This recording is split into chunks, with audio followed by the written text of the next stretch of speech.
What's going on, everyone? So Los Angeles Lakers really blew a huge opportunity here to gain some traction in the standings, get a full game over the Phoenix Suns. Instead, the opposite happened. The Phoenix Suns got a full game over the Lakers, staying pace, especially with the Lakers having the tiebreaker. And now the Lakers are in a really rough spot. Because, again, you are running the risk based on how the Warriors performed today, which at the time of recording this video, the Warriors are looking very good, to completely fall into the 10th seed. And your schedule this season doesn't get any easier. You have so much of just an uphill battle to climb that I don't necessarily see the Lakers the way that they just consistently be inconsistent, turning it around magically. This game was the story of the season, right? Start off sluggish, not playing the right way, not sharing and moving the basketball, not rebounding the basketball, turning the ball over, just not playing good branded basketball. And you go down 20, and now you're playing catch up the entire time. And yes, the Lakers looked much better in the second half. They looked much better in that third quarter and a little bit in the fourth, although Phoenix kind of turned it on again. But that's the problem. Like, if you start the game the right way and you show up and you play the right way to begin with, you're in a position now to where maybe you are the one that is in a better position, right? Maybe you are the one now that is leading the charge and they're playing catch up, right? Or it's a tight game and now you're just looking to close down the stretch. Those type of things are the difference between you making the playoffs and not making the playoffs. Because the Lakers, yes, they still have time, but they don't have a lot of it. And the season is coming fast. They have, 23 games left? They're going to have to win 14 of those 23. And their schedule in March is just, it's brutal. But again, guys just didn't show up.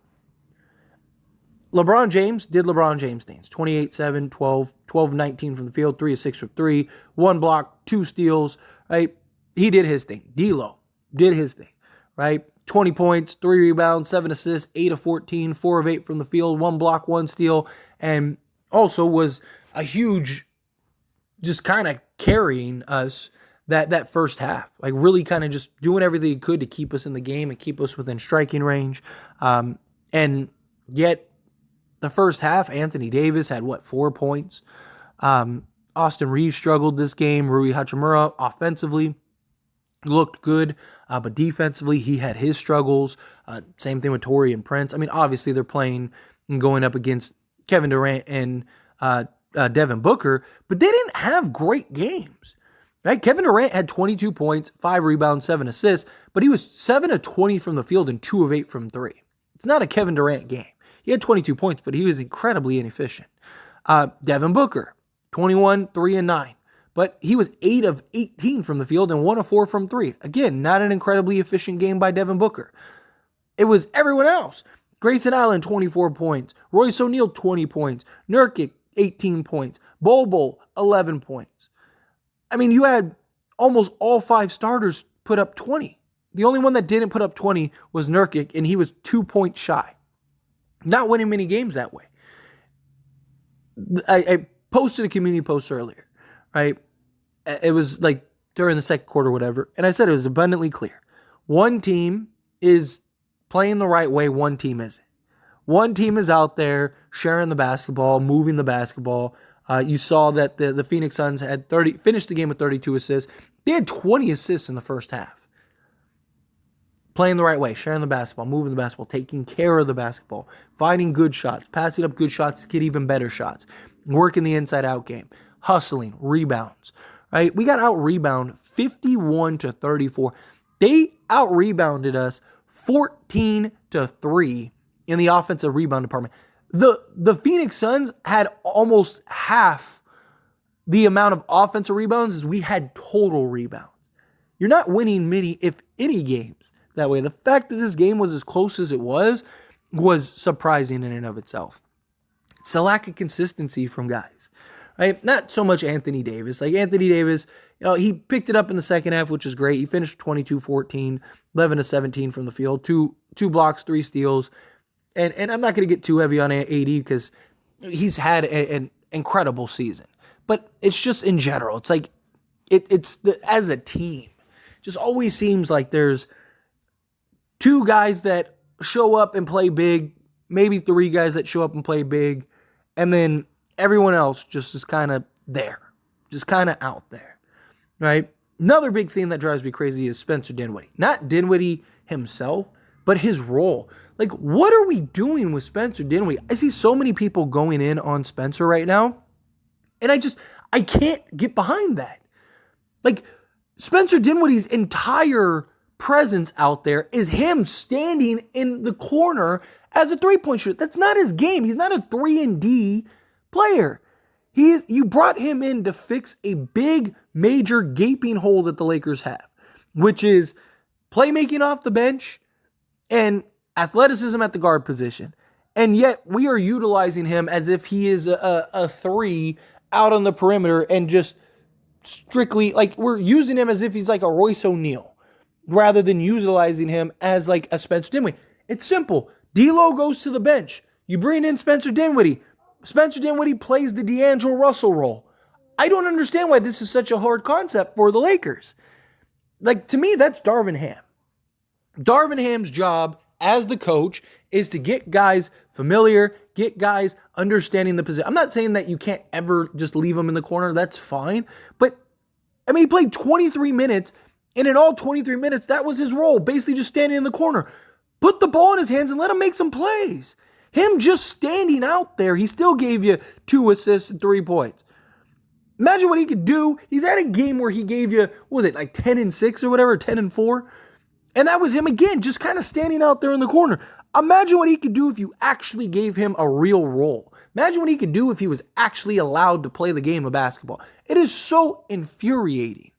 The positions in which that they put these guys, or Darvin Ham puts these players in.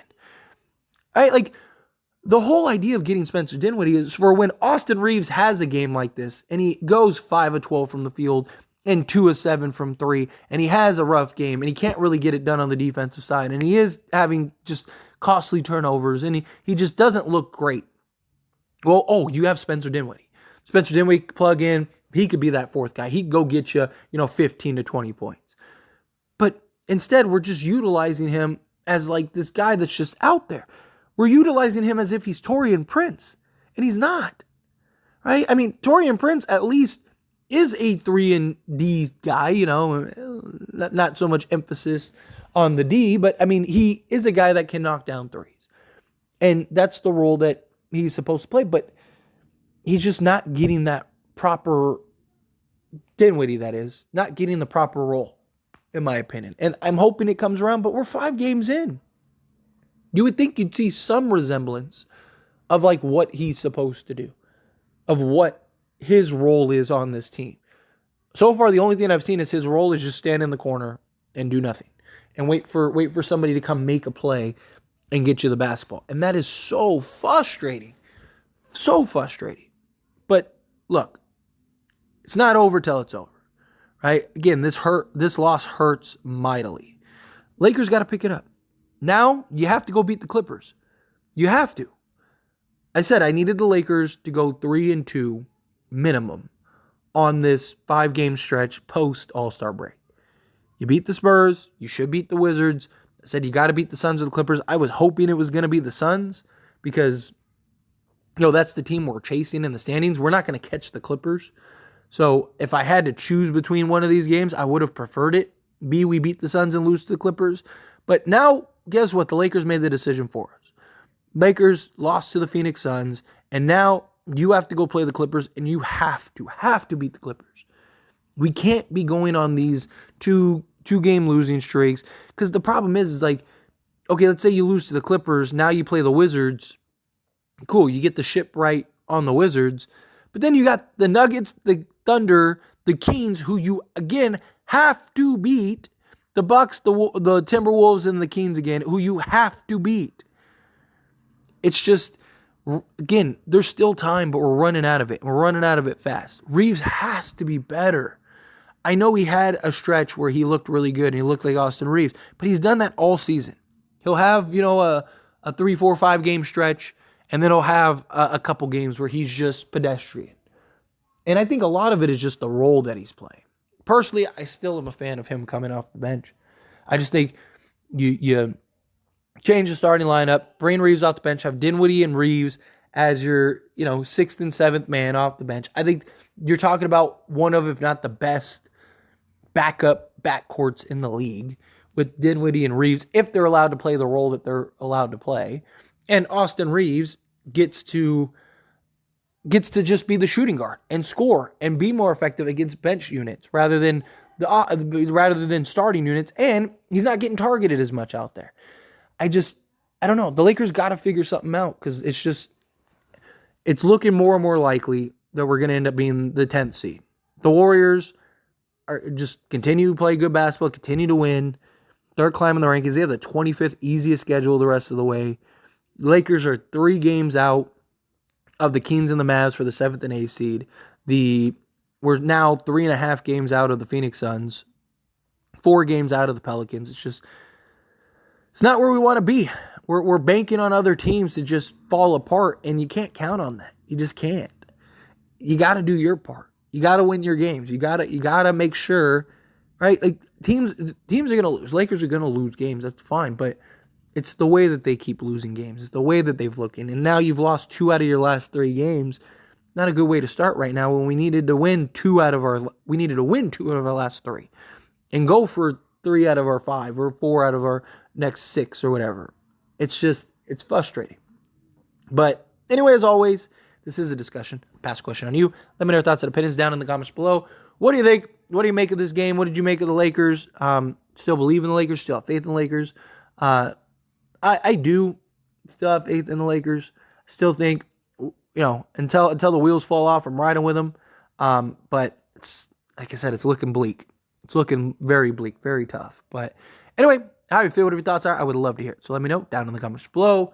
That being said, if you haven't liked this video, hit that like button. Helps me a lot. Lets me enjoy these types of videos, and I truly appreciate it. Now subscribe to the channel, hit that subscribe button, turn on the bell notifications. Appreciate y'all. See you.